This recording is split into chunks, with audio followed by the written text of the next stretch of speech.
Antes que nada, muchas gracias por haber venido ahora este día a esta pequeña charla que vamos a dar sobre Juan Rulfo, uno de los escritores más importantes del siglo XX y no solamente de la literatura mexicana, sino de la literatura universal. Y parecería increíble que en este pequeño libro esté contenida toda su obra. Un libro de cuentos titulado El llano en llamas y una novela titulada Pedro Páramo, que les va a interesar mucho a ustedes jóvenes porque es ante todo Pedro Páramo una novela de amor.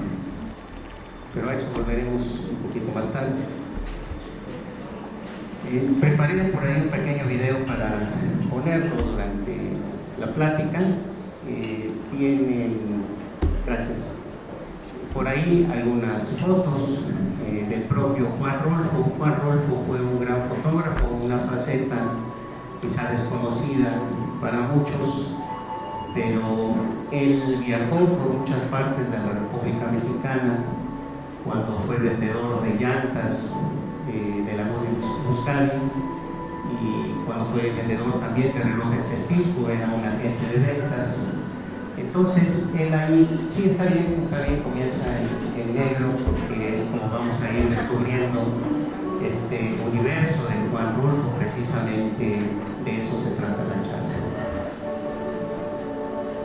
Un poco antes de salir para acá, me cuestionaba yo o me hacía una pregunta que muchos estudiosos de Juan Rulfo se han hecho a lo largo de los ya 60 años que tiene publicada esta novela, y es por qué Juan Rulfo no escribió nada más. Se esperaba que a la muerte de Juan Rulfo aparecieran por ahí algunos textos que hubieran quedado en lo privado, que hubieran sido escritos para él, pero resulta que su muerte los trajo nada. No escribió Juan Rulfo nada más a lo largo de su vida. Le bastó con escribir su libro de cuentos, El llano en llamas, y su novela Pedro Páramo. Hay por ahí algún guión cinematográfico, El gallo de oro, que también fue una novela que escribió, pero sirvió como guión para 3 películas que se hicieron sobre este mismo escrito. Posteriormente Indio Fernández lo invitó también para que fuera argumentista de algunas de sus películas. Juan Rulfo colaboró en algunos de estos textos, pero era un hombre tan sencillo, tan modesto, tan tímido, que para esto invitó a su gran amigo Juan José Arriola a que le ayudara a escribir estos guiones, porque Juan Rulfo no se sentía con la quizá capacidad suficiente para hacerlo. En una entrevista que le hicieron preguntándole sobre su trabajo de escritor, él se reconocía como un aficionado a la escritura. Esto habla de la gran sencillez de un escritor de esta talla universal, porque jamás se consideró un escritor consagrado. Él afirmó siempre que era un aficionado a la escritura. Escribió una de las novelas más importantes del siglo XX y que sirve para entender el siglo XX. Creo que este es uno de los textos fundamentales a los cuales debemos acercarnos, y sobre todo los jóvenes deben acercarse a pesar de su larga existencia. 60 años se cumplen en este 2015 de la publicación de Pedro Páramo. Es una novela de lo más actual, por desgracia. Lo que ustedes están viendo o que van a empezar a ver por aquí son algunas de las fotografías que Juan Rulfo tomó en la década de los 30, de los 40, mientras realizaba este trabajo de vendedor de llantas y de relojes Estilco. Y en estos largos giras o que hacía para vender estos productos, pues él era un hombre que tenía una gran capacidad de observación y empezó a tomar esta serie de fotografías que fueron publicadas en un libro que contiene 100 fotografías de Juan Rulfo, de más de 6.000 negativos que él fue apilando a lo largo de su trabajo como fotógrafo, y hubo por ahí alguien que decidió sacar esta gran colección de fotografías de Juan Rulfo, que fueron escogidas por especialistas en colaboración con el propio Juan Rulfo, y fueron publicadas finalmente en un libro maravilloso que nos muestra esta visión del artista y esta faceta que, como les digo, para muchos era desconocida. Juan Rulfo nace un 16 de mayo de 1917. Esto es en las, pues ya de plena Revolución Mexicana, y nace en Jalisco, en un pueblo llamado Apulco, perteneciente a otra comunidad más grande que se llama San Gabriel, en Sayula. Había mucha incertidumbre, ¿verdad?, donde era realmente Juan Rulfo, pero él finalmente lo aclara también en una entrevista. Nace en un pueblo que se llama Apulco, que fue fundado por su abuelo, que era hacendado, y ese es su lugar de nacimiento. Y muere el 7 de enero de 1986 en la Ciudad de México de cáncer de pulmón. Bueno, pues Juan Rulfo vive esta violencia creciente que había durante la Guerra Cristera, y su familia es víctima de esta misma violencia. Su padre es asesinado cuando Juan Rulfo es apenas un niño, y esto hace que se tenga que trasladar a San Gabriel a vivir con su abuela.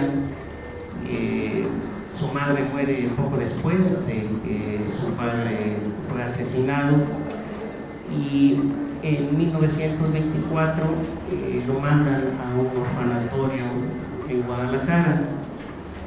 Esto no solamente es porque pierde a sus padres, sino porque era el único lugar donde podían estudiar los jóvenes y niños de su tiempo. Era un orfanatorio que estaba auspiciado por alguna congregación religiosa, y ahí es donde Juan Rulfo inicia sus estudios primarios. En Guadalajara estudia hasta la secundaria. Cuando él termina sus estudios secundarios, en 1933 intenta ingresar a la Universidad de Guadalajara, la cual estaba en huelga en aquel tiempo, y como era mucho su afán de instruirse, de continuar sus estudios, se traslada a la Ciudad de México, donde entra a la Universidad Nacional, pero no le revalida sus estudios porque él los había hecho en una institución religiosa. Y bueno, pues esto hace que el Estado mexicano no valide los estudios que él había hecho hasta entonces, y solo puede entrar como oyente en la Facultad de Filosofía y Letras. Ahí comienza su primer contacto con la literatura, con el gran pensamiento de los filósofos. Tiene como maestros a intelectuales tales como Alfonso Caso, Antonio Caso, como Lombardo Toledano, y les dan verdaderas conferencias en los salones de clases. En aquel tiempo no eran las clases como ahora las reciben ustedes de sus maestros. En aquellos tiempos eran verdaderas conferencias, cátedras que dictaban los profesores desde sus estrados a los alumnos. Y es como Juan Rulfo empieza a conocer todo este mundo de la literatura y la filosofía. Después, como les digo, él se mete a trabajar como vendedor de la Morelia Euskadi, de los relojes espejo y recorre gran parte, sobre todo del sureste del país, de donde provienen todas estas fotografías que ahora vemos. Unas fotografías que revelan una gran desolación, que revelan una enorme tristeza, como ustedes quizá lo han podido apreciar ya en estas imágenes que estamos viendo y que reflejaban el panorama nacional de su tiempo. Una época de un gran desánimo, una época de un gran desencanto. ¿Por qué? Bien, pues luego de que en 1921 José Vasconcelos tomara la Secretaría de Educación a su cargo y que diera un gran impulso a toda la actividad cultural, porque él pensaba que solo a través de la educación y la cultura es como este país podría recuperarse después de haber vivido la guerra revolucionaria, después de haber vivido esta guerra civil que acabó con más de 1 millón de mexicanos en aquel tiempo, y que había que reconstruir un país, había que darle una identidad nacional. Y José Vasconcelos se dedica a eso durante este periodo de Obregón, que lo nombra como secretario de Cultura y Educación. José Vasconcelos conforma unas brigadas que tienen por objetivo recorrer todo el país para darnos una identidad nacional a los mexicanos después de haber pasado por una guerra tan terrible. Fuera de este intento y del segundo impulso revolucionario del general Lázaro Cárdenas durante su gobierno, la Revolución Mexicana dejó un gran desencanto en la gente que vivió en aquel tiempo. Por eso es que Juan Rulfo logra captar todo este desencanto a través de las imágenes que toma por sus recorridos por el país, donde solamente se ve un paisaje yermo, un pueblo solo, un pueblo abandonado, mujeres que viven solas en pueblos fantasmas porque la gente no tiene las condiciones necesarias para sobrevivir en sus comunidades y tiene que salir de sus pueblos a buscar el pan a otros lugares. Esto no ha cambiado de nada, por eso les decía yo que esta es una novela sumamente actual a pesar de los 60 años que tiene de haber sido escrita. Y Juan Rulfo, con ese ojo de artista, logra captar todo este ambiente de la época, toda esta decepción por una revolución mexicana que finalmente quedó en manos de quienes se combatían. Los campesinos mexicanos siguieron en la misma miseria que vivían durante el régimen porfirista, y aquellos que combatían, que era esta burguesía naciente, pues fueron los que finalmente se quedaron con el producto de esta gran lucha revolucionaria. Fueron los que finalmente detentaron el poder y son los que actualmente detentan el poder en este país. Este fue el gran fracaso de la Revolución Mexicana, que no dio a quienes buscaban todos estos cambios sociales, no fueron los beneficiarios directos en realidad de la lucha armada, sino que ellos siguieron como peones de las grandes haciendas que los nuevos latifundistas ahora se apropiaron. Y que, como les decía yo, fue el segundo impulso revolucionario que el general Lázaro Cárdenas dio a través de la reforma agraria. Pues vino después Salinas de Gortari y hizo cambios en la Constitución para que los ejidos finalmente pudieran ser vendidos a particulares y devolverle la tierra en pocas manos a las grandes capitales privados, o sean nacionales o sean extranjeros. Pues este es un poco del universo de Juan Rulfo y lo que lo lleva a escribir esta enorme novela de Pedro Páramo.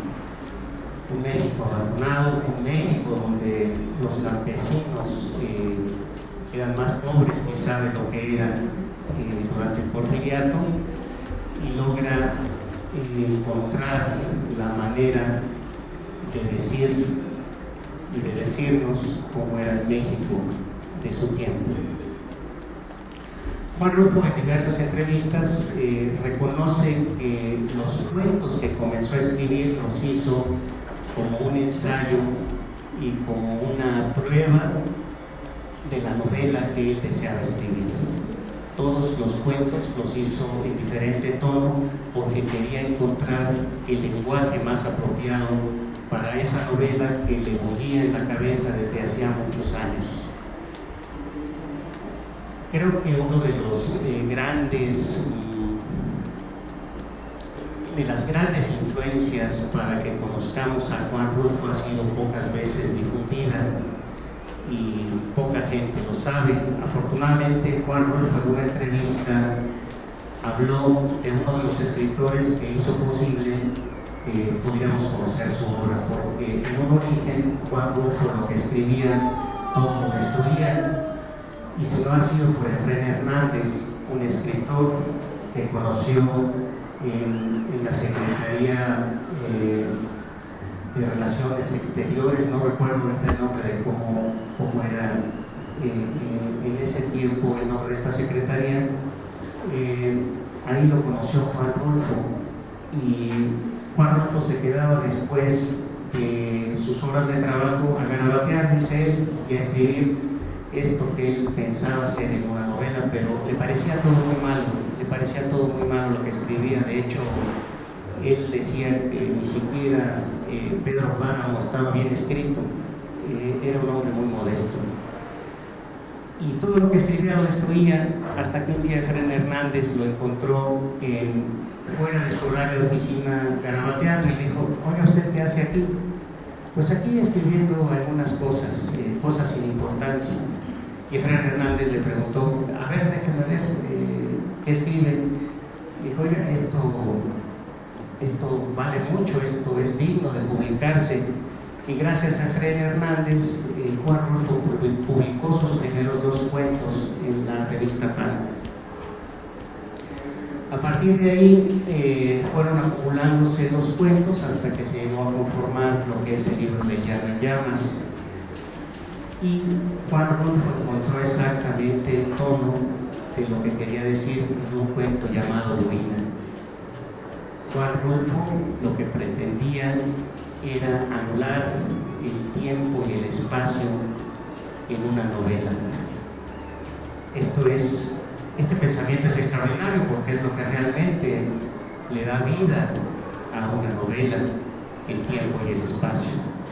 Si no hay tiempo y hay espacio, no hay novela.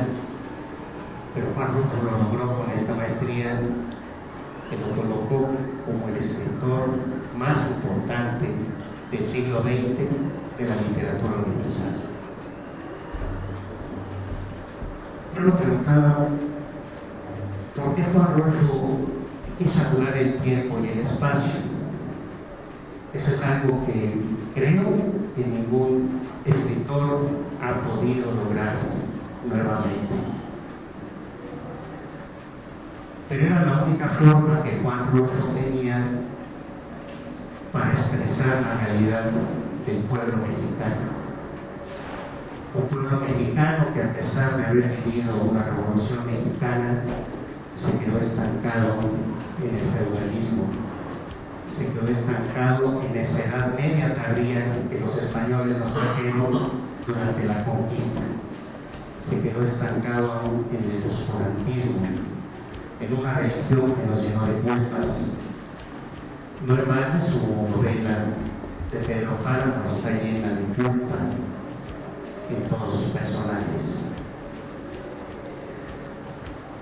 Creo que lo que Juan Rulfo captó fue esta inmovilidad del pueblo mexicano.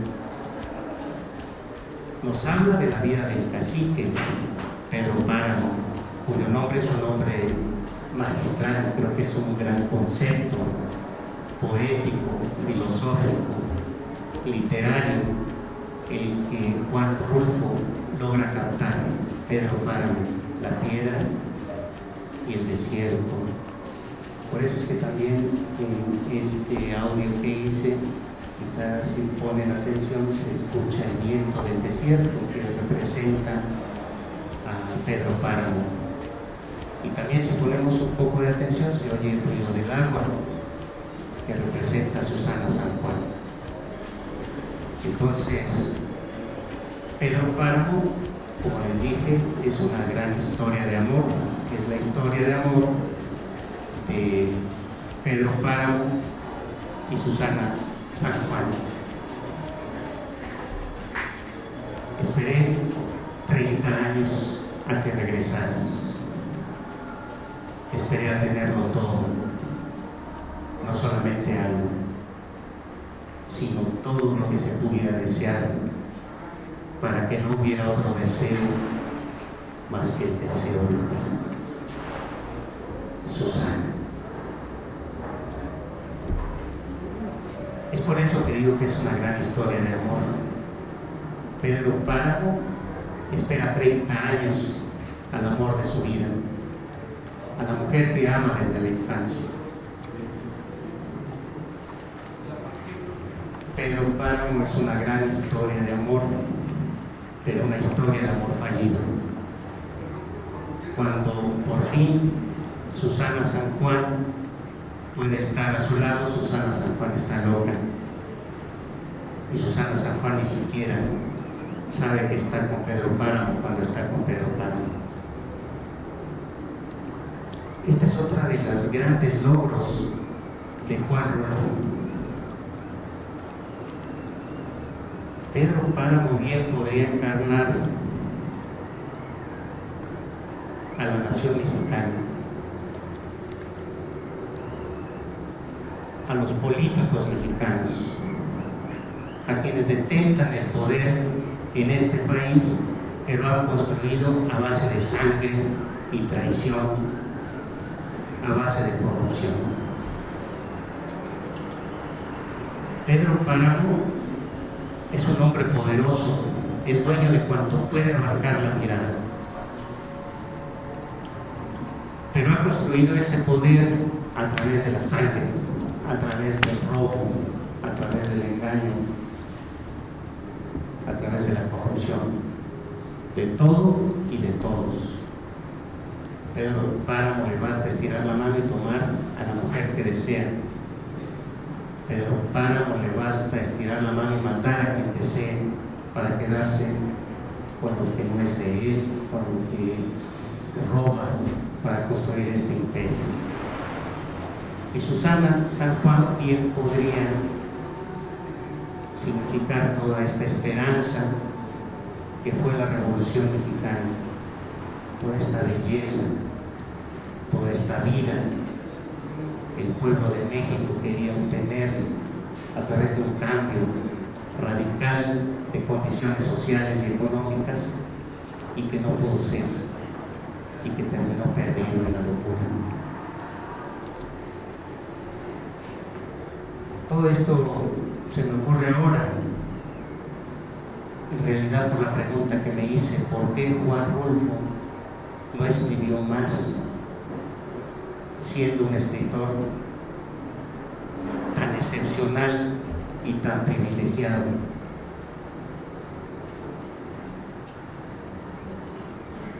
Pienso que Juan Rulfo no escribió más porque alcanzó a ver con esta mirada que tenía, como lo vemos en sus fotografías, de una realidad mexicana tan terrible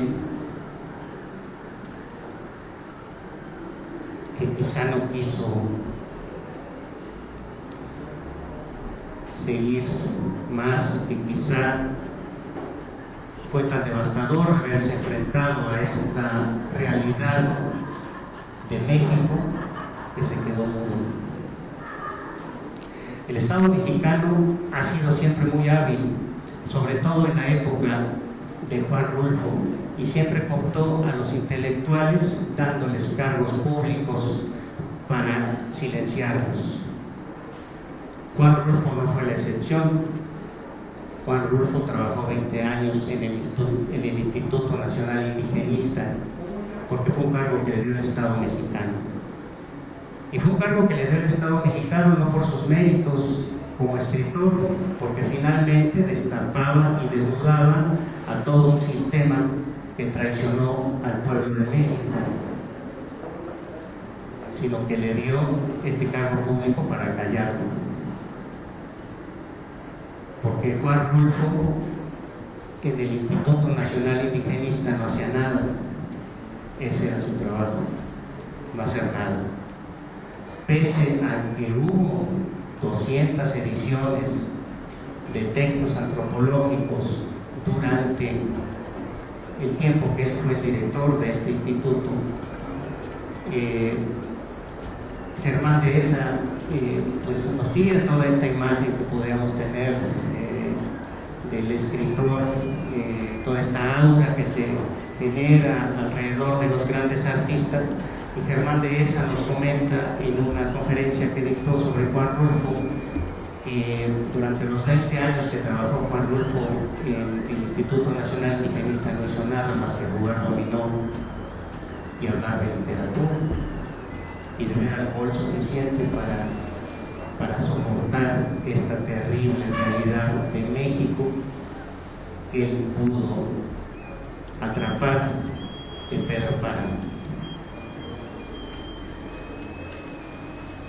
Comenta Germán Dehesa que Juan Rulfo, desde que llegaba hasta que salía de su trabajo, se jugaba dominó con los compañeros de trabajo,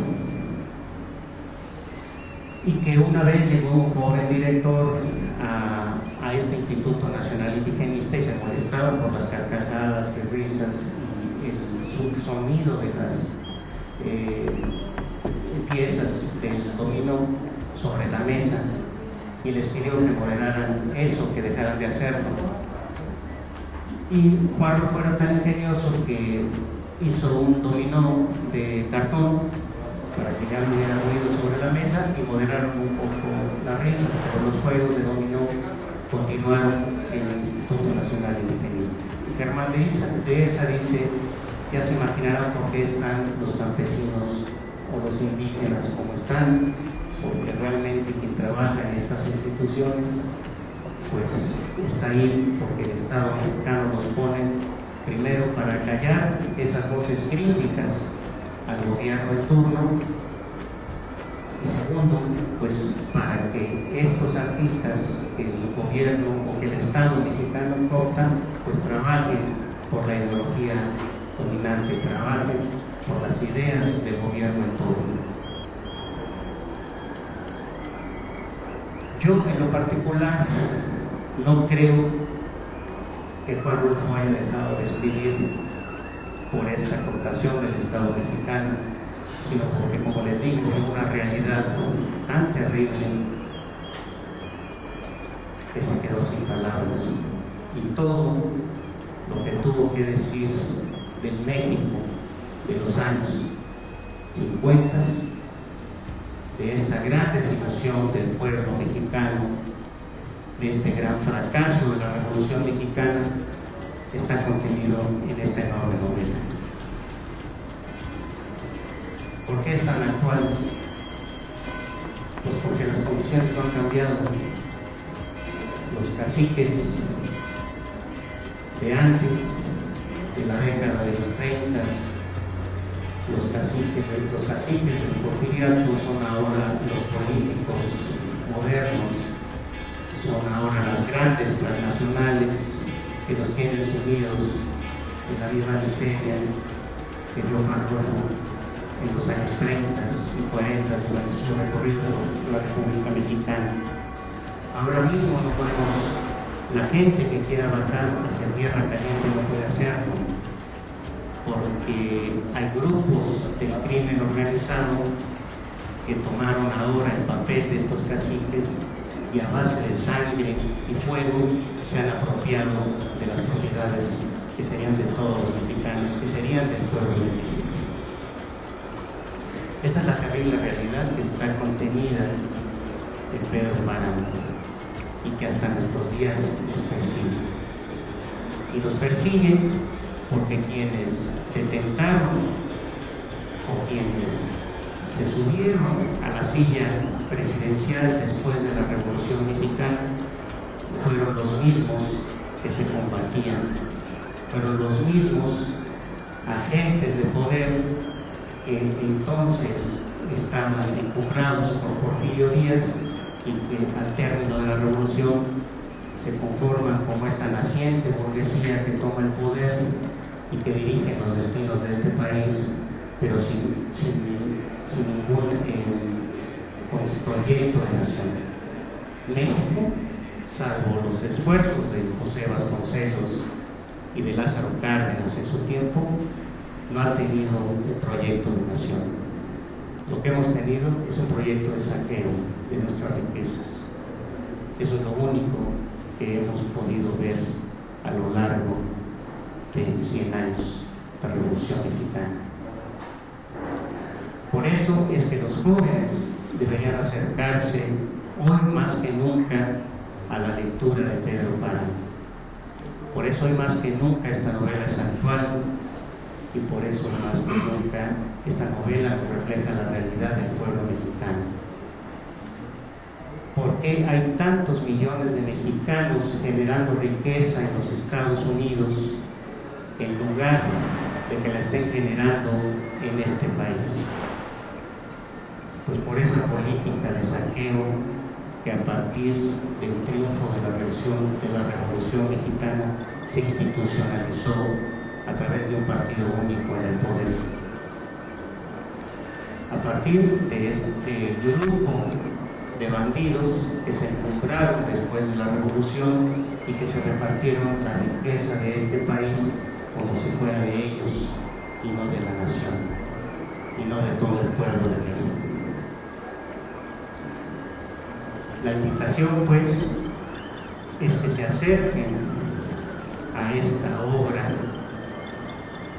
inmensa que es Pedro Páramo, para que podamos hacer un análisis de nuestra realidad, para que los jóvenes puedan hacer el cambio en este país.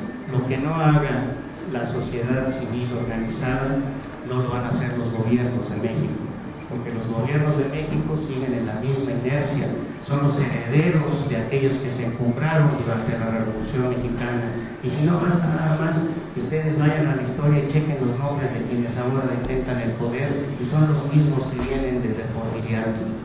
Son familias que tomaron el poder en este país y que lo han desmantelado. México es una nación muy rica en todos los sentidos, cultural, en recursos naturales. Lo que nos falta es que la gente de a pie tome las riendas de este país, y eso solamente saldrá desde los institutos como desde las instituciones de educación superior de este país, para que podamos recuperar a México. Lo último que nos quedaba era el petróleo, ya se cambió la Constitución para desaparecerlo. Lo único que nos quedaba es la educación pública, y también se cambió la Constitución para desaparecerla. En los jóvenes está esa gran responsabilidad de corregir lo que los adultos no supimos conservar para ustedes. Muchas gracias.